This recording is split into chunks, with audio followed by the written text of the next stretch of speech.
Le philosophe grec Platon était un élève de Socrate. Il sera lui-même le professeur d'Aristote. Ses écrits portent sur toutes sortes de sujets différents, la politique, l'esthétique, la cosmologie et l'épistémologie. Aujourd'hui, nous parlons encore d'amour platonique et des idéaux platoniciens.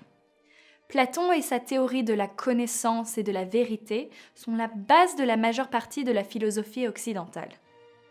La date de naissance de Platon est incertaine, 424 ou 428 avant Jésus-Christ. En tout cas, on sait qu'il est né dans une famille aristocratique. Les parents de Platon étaient tous deux descendants de la noblesse athénienne. Comme les autres enfants de bonne famille, Platon reçoit la meilleure éducation possible. Il étudie la philosophie, la poésie et la gymnastique. Platon grandit pendant la guerre du Péloponnèse et voit de près le chaos politique qui entoure la victoire de Sparte sur Athènes. Deux des membres de sa famille participent au nouveau gouvernement, les 30 tyrans, qui a la réputation de ne pas respecter les droits des citoyens d'Athènes. Ce gouvernement oligarchique ne dure pas et Athènes retrouve la démocratie en 403 avant Jésus-Christ. On aurait pu penser que Platon, du fait de la place occupée par sa famille, se consacrerait à la politique. Mais la vie de Platon prend un tour différent quand il rencontre Socrate. Pour le reste de sa vie, il sera inspiré par la philosophie socratique de recherche du savoir et de la vertu. Ironique quand on sait que Socrate sera accusé de corrompre la jeunesse d'Athènes, y compris Platon lui-même. Socrate était impopulaire auprès des 30 tyrans et des dirigeants de la démocratie nouvellement restaurée. Il sera reconnu coupable d'infractions inventées de toutes pièces et condamné à mort. Platon essayera de prévenir son exécution en offrant de payer une amende pour épargner la vie de Socrate. Mais Socrate acceptera sa sentence. Ces événements dégoûteront à jamais Platon de la politique. Il consacrera sa vie à l'étude de la philosophie comme son maître. Platon est connu comme un disciple de Socrate, mais il a été aussi influencé par Pythagore, entre autres. Après la mort de Socrate, Platon quitte Athènes pendant une douzaine d'années. Il va voyager et étudier différents sujets. Les mathématiques avec les pythagoriciens en Italie, la géométrie et l'astronomie en Égypte. C'est pendant ces voyages que Platon écrit ses premiers dialogues, dans lesquels Socrate et son enseignement figurent. Puisque Socrate n'a rien écrit, ces dialogues sont l'un des rares documents qui permettent de connaître ce philosophe légendaire et son type d'enseignement. De retour à Athènes, Platon fonde une école, l'Académie, vers 387 avant Jésus-Christ. L'Académie est considérée comme la première université d'Occident. L'école enseigne en plein air des matières telles que l'astronomie, la biologie, les mathématiques, les sciences politiques et la philosophie. L'enseignement est prodigué sous forme de discussions et de débats, où une hypothèse est testée par des questions, selon la méthode socratique. Si les réponses à ces questions amènent à une contradiction, alors l'hypothèse est fausse et il faut chercher la vérité dans une autre hypothèse. L'Académie a formé de nombreuses générations jusqu'à sa destruction en 86 avant Jésus-Christ lors de la conquête d'Athènes par Rome pendant la première guerre mithridatique.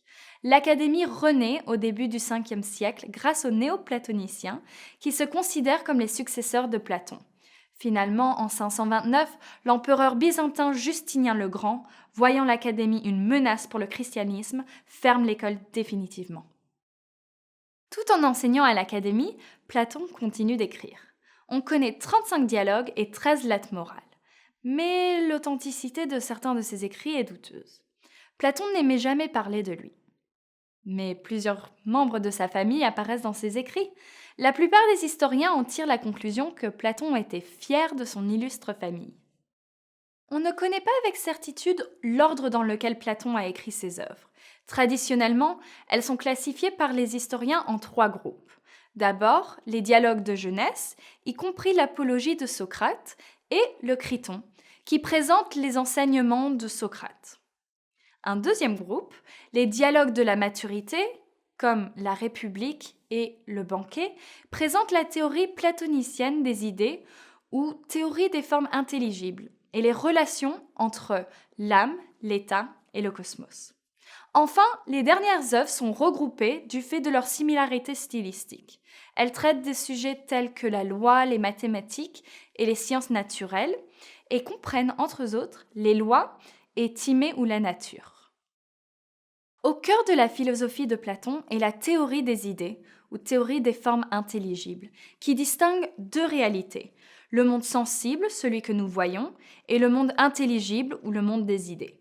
Pour Platon, les sens ne suffisent pas pour concevoir la réalité tout entière. Chacun des objets que nous voyons est pour lui une représentation d'une forme intelligible. Par exemple, quand nous voyons une brique, nous la reconnaissons comme une brique, même si chaque brique est différente d'une autre, parce qu'elles sont toutes des représentations de la brique essentielle et vraie, qui seule est la brique réelle, idéale.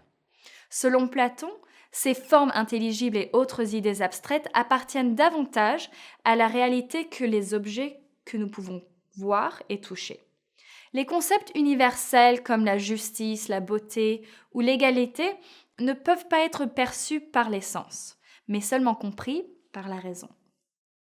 La conception qu'avait Platon de la condition humaine n'est nulle part mieux représentée que dans son mythe de la caverne mentionné dans la République. On considère que cette allégorie présente la théorie de Platon, bien que les personnages qui parlent soient Socrate et Glaucon, le frère de Platon. Socrate décrit à Glaucon un groupe de prisonniers enchaînés pendant toute leur vie dans une grotte, de telle sorte qu'ils ne peuvent voir que le mur de la grotte en face d'eux. Un feu brûle derrière eux et émet de la lumière. Entre le feu et les prisonniers se trouve une plateforme où sont exposés des objets. Les prisonniers ne peuvent pas voir les objets, mais seulement leurs ombres projetées sur le mur de la grotte. En nous fiant uniquement sur nos sens, nous sommes comme les prisonniers dans la caverne, qui ne peuvent pas concevoir les objets derrière eux, ils ne connaissent que les copies imparfaites du monde réel projetées sur le mur devant eux. Le monde réel ne peut être perçu que par la raison, d'où l'importance vitale de l'académie. Platon passa ses dernières années à écrire et à enseigner à l'académie.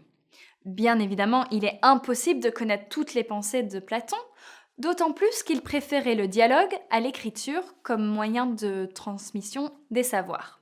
Selon les écrits de ses élèves, Platon avait un ensemble de doctrines, non écrites, enseignées uniquement oralement. Le plus célèbre des élèves de Platon, Aristote, vint étudier à l'Académie en 367 avant Jésus-Christ et y resta pendant 20 ans. Il ira plus tard fonder sa propre école, appelée le lycée, où il continuera la tradition de Platon et de Socrate.